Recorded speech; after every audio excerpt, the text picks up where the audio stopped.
आज हम बनाएंगे ये बहुत ही टेस्टी और एकदम झटपट से बन जाने वाली बची हुई ब्रेड के साथ एक बहुत ही टेस्टी सी रेसिपी, जिसे बनाना जितना आसान है ना, खाने में उससे कहीं ज़्यादा टेस्टी लगती है ये। और जब आप इसे एक बार ट्राई करोगे ना, तो आई एम श्योर कि अब आप स्पेशल भी ब्रेड लाओगे और इस रेसिपी को बनाओगे। ये इतनी ज़्यादा टेस्टी बनती है। तो चलिए फटाफट से इस मसाला ब्रेड की रेसिपी को शुरू करेंगे। और अगर रेसिपी पसंद आए तो प्लीज़ वीडियो को लाइक कर दीजिएगा और मेरे चैनल को सब्सक्राइब करना ना भूलें।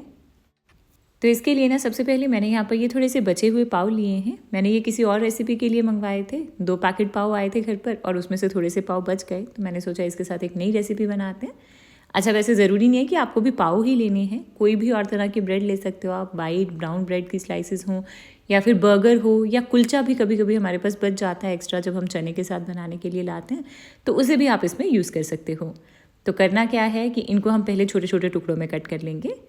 अच्छा, मैं आपको दोनों ही यूज़ करके बता रही हूँ। तो एक ही रेसिपी में मैं पाव भी ऐड कर रही हूँ और थोड़े से ब्रेड की स्लाइसेस भी। आप कोई भी एक चीज़ ले सकते हो जो भी आपके घर में एक्स्ट्रा बच गई हो, या फिर फ्रेश के साथ भी बना सकते हो इसे। तो बस इस तरह से रैंडमली इसे टुकड़ों में तोड़ लिया मैंने। इसके बाद अब हम बनाएंगे अपना ये मसाला ब्रेड, जिसके लिए सबसे पहले एक पैन में डालेंगे 1 छोटा चम्मच तेल, और साथ में मैं इसमें 1 छोटा चम्मच बटर ऐड कर रही हूँ। आप चाहो तो सिर्फ ऑयल भी यूज़ कर सकते हो। और जब ये दोनों चीज़ें गर्म हो जाएंगी तब हम इसमें डालेंगे बारीक कटी हुई मिर्ची, और साथ में थोड़ा सा अदरक लहसुन का पेस्ट लिया मैंने इसे कद्दूकस करके यूज़ किया है।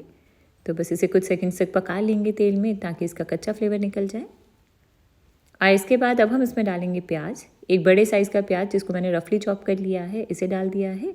इसे बस अब हम मीडियम फ्लेम के ऊपर पका लेंगे तब तक, जब तक कि प्याज हल्का सा ट्रांसलूसेंट हो जाएगा। तो प्याज जैसे ही ट्रांसलूसेंट हो जाए, आप इसमें डाल दो टमाटर। एक बड़े से साइज़ का टमाटर था, वो डाल दिया। इसे भी रफली चॉप करके यूज़ किया है। ये बहुत ही झटपट सी रेसिपी है, तो सब चीज़ों को बस रफली चॉप करो और डाल दो अपने पैन में। और साथ में ना मैं इसमें एक छोटे से साइज़ की शिमला मिर्च भी ऐड कर रही हूँ। इससे सब्ज़ी भी ऐड हो जाएगी और कलर भी। वैसे आप चाहो तो इसमें अपनी मनपसंद कोई भी और सब्ज़ी भी डाल सकते हो। तो बस इसे मिक्स किया मैंने, और साथ ही मैं ना आधा छोटा चम्मच मैं इसमें नमक डाल रही हूँ इसी स्टेज के ऊपर, ताकि टमाटर थोड़ा जल्दी पक जाए। तो बस सारी चीज़ों को मिक्स करेंगे और इसे ढककर 2-3 मिनट तक पका लेंगे मीडियम फ्लेम के ऊपर, या तब तक जब तक कि टमाटर पूरा अच्छे से मशी हो जाएगा। तो बस कुछ ही देर तक पकाने के बाद अब आप देख रहे हो कि टमाटर भी बिल्कुल अच्छे से पक गया है। तो अब हम गैस की फ्लेम को लो रखेंगे और इसमें डालेंगे आधा छोटा चम्मच या फिर टेस्ट के अकॉर्डिंग लाल मिर्ची पाउडर, आधा छोटा चम्मच डाल देंगे हल्दी पाउडर, आधा छोटा चम्मच धनिया पाउडर, और आधा छोटा चम्मच मैं नमक और ऐड कर रही हूँ, क्योंकि पहले मैंने थोड़ा सा ही ऐड किया था। वैसे आप अपने टेस्ट के अकॉर्डिंग रख सकते हो इसे। और फिर इसमें जाएगा 1 छोटा चम्मच पाव भाजी मसाला। इससे बहुत ही अच्छा फ्लेवर आएगा और किसी को लगेगा भी नहीं कि कोई जर्नल ब्रेड के साथ आपने ये मसाला ब्रेड बना दिया है। तो बस इन सारे मसालों को मिक्स करना है और इसे लो फ्लेम के ऊपर 30 सेकंड्स के लिए पका लेंगे, ताकि हल्दी का कच्चा फ्लेवर निकल जाए। तो बस कुछ सेकंड्स तक इसे पकाने के बाद अब हम इसमें डाल देंगे अपनी ये ब्रेड या पाव, जो भी आप यूज़ कर रहे हो। अच्छा, गलती से ना ये इसे डालने वाली और मिक्स करने वाली जो क्लिप थी ना, वो मुझसे डिलीट हो गई है। तो बस मैंने सिर्फ इसमें ये ब्रेड डाली और इसे अच्छे से मिक्स कर लिया है। और इसे मिक्स करके अब हम इसे 1-1.5 मिनट तक थोड़ा पका लेंगे, ताकि सारे मसाले जो हैं ये हमारी ब्रेड में अच्छे से अब्सॉर्ब हो जाए। इसके बाद अब एंड में इसमें डाल देंगे थोड़ा सा बारीक कटा हुआ हरा धनिया, और थोड़ा सा नींबू का रस डाल दो अगर आपको पसंद है तो। एकदम चटपटा सा बनता है ये, बहुत ही ज़्यादा टेस्टी लगेगा आपको।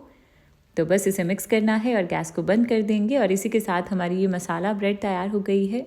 इसे अब हम गर्मा गर्म सर्व करेंगे। बहुत ही ज़्यादा यमी बनती है ये, और आपने देखा कि कितना आसान था इसे बनाना।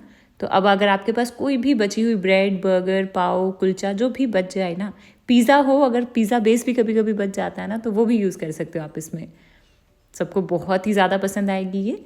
तो फटाफट से ट्राई करो इस झटपट सी रेसिपी को। मेरे साथ अपना फीडबैक शेयर करिएगा। पिक्चर शेयर कर सकते हैं इन सारी रेसिपीज़ की आप मेरे इंस्टाग्राम पर। और अगर आपको रेसिपी पसंद आई हो तो प्लीज़ वीडियो को लाइक करिएगा और मेरे चैनल को सब्सक्राइब करना ना भूलें।